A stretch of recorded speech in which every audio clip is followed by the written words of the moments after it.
ಕರ್ನಾಟಕ ರಕ್ಷಣಾ ವೇದಿಕೆ ಬೀದರ್ ಜಿಲ್ಲಾ ಘಟಕ ವತಿಯಿಂದ ಏನು ನಮ್ಮ ರಾಷ್ಟ್ರಕವಿ ಕುವೆಂಪು ಅವರ 119ನೇ ಜಯಂತಿ ಉತ್ಸವ ಕಾರ್ಯಕ್ರಮವನ್ನು ಹಮ್ಮಿಕೊಂಡಿದ್ದೇವೆ. ಈ ಕಾರ್ಯಕ್ರಮ ಹಮ್ಮಿಕೊಂಡಿರುವ ಉದ್ದೇಶ ಏನಪ್ಪ ಅಂದರೆ ನಮ್ಮ ನಾಡಿಗೆ ಕೊಟ್ಟಂಥ ಕೊಡುಗೆ ಕುವೆಂಪು ಅವ್ರದ್ದು ಭಾಳ ಅಪಾರವಾಗಿದೆ. ಅವರು ನಮ್ಮ ಕರ್ನಾಟಕದ ಜ್ಞಾನಪೀಠ ಪ್ರಶಸ್ತಿ ಪುರಸ್ಕೃತರು ಒಬ್ಬರು ಇದ್ದಾರೆ.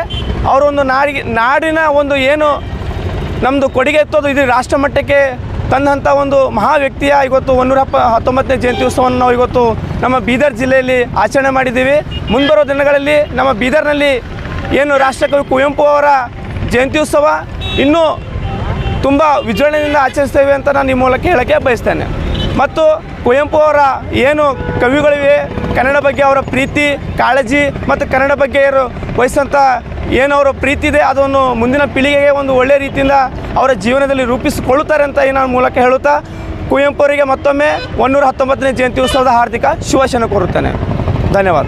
ಅವರ ಜನ್ಮದ ಅಂಗವಾಗಿ ಏನು ನಾವು ಇಲ್ಲಿ ಕಾರ್ಯಕ್ರಮ ಮಾಡೀವಿ, ಅದೇ ರೀತಿಯಿಂದ ರಾಜ್ಯ ಸರ್ಕಾರ ಎಚ್ಚೆತ್ತುಕೊಂಡು ಈ ಕುವೆಂಪು ಅವರ ಬಗ್ಗೆ ಮುಂದಿನ ಪೀಳಿಗೆಗೆ ಒಳ್ಳೆಯ ಒಂದು ಸಂದೇಶವನ್ನು ಮುಟ್ಟುವಂಥ ಕೆಲಸ ಮಾಡಬೇಕು.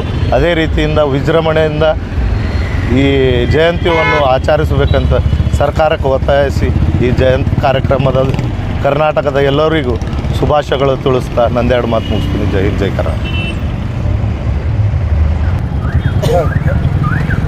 ಇಂದು ನಮ್ಮ ಬೀದರ್ ನಗರದ ಜನತೆಗೆ ತಿಳಿಸುವುದೇನೆಂದರೆ ಕುವೆಂಪು ಅವರ 119ನೇ ಜಯಂತಿ ಅಂಗವಾಗಿ ನಮ್ಮ ಕರ್ನಾಟಕ ರಕ್ಷಣಾ ವೇದಿಕೆಯ ವತಿಯಿಂದ ಎಚ್ ಶಿವರಾಮೇಗೌಡರ ಬಣ್ಣ ವತಿಯಿಂದ ಇಂದು ಕನ್ನಡಾಂಬೆ ವೃತ್ತದಲ್ಲಿ ನಾವು ವಿಜೃಂಭಣೆಯಿಂದ ಆಚರಿಸಿದ್ದೇವೆ. ಇದು ನಮ್ಮ ನಾಡಿನ ಜನತೆಗೆ ಎಲ್ಲರೂ ಕೂಡ ಇದು ಆಚರಿಸಬೇಕು ಹಬ್ಬ. ಒಂದು ಕುವೆಂಪುರವರು ಒಂದು ರಾಷ್ಟ್ರಕವಿ ಕುವೆಂಪು ಕೂಡ ಎಂದು ಕರೀತಾರೆ. ಮತ್ತು ಕವಿಯವರು ಒಳ್ಳೆಯ ಒಂದು ಕವಿ ಇದ್ದರು. ಇವ್ರದ್ದು ಜನ್ಮ ದಿನಾಂಕವಾಗಿ ನಮ್ಮ ಸಂಘಟನೆ ವತಿಯಿಂದ ಆಚರಿಸಿದ್ದರಿಂದ ನಮ್ಮ ನಾಡಿನ ಜನತೆಗೆ ಹಾಗೂ ನಮ್ಮ ಎಲ್ಲ ಬಂದಿನವರಿಗೆ ಸಹಕಾರ ಮಾಡಿದ್ದಕ್ಕೆ ತುಂಬ ಧನ್ಯವಾದಗಳು. ಅಮೃತ್ DJ ಶಿಕನ್ಪುರೆ.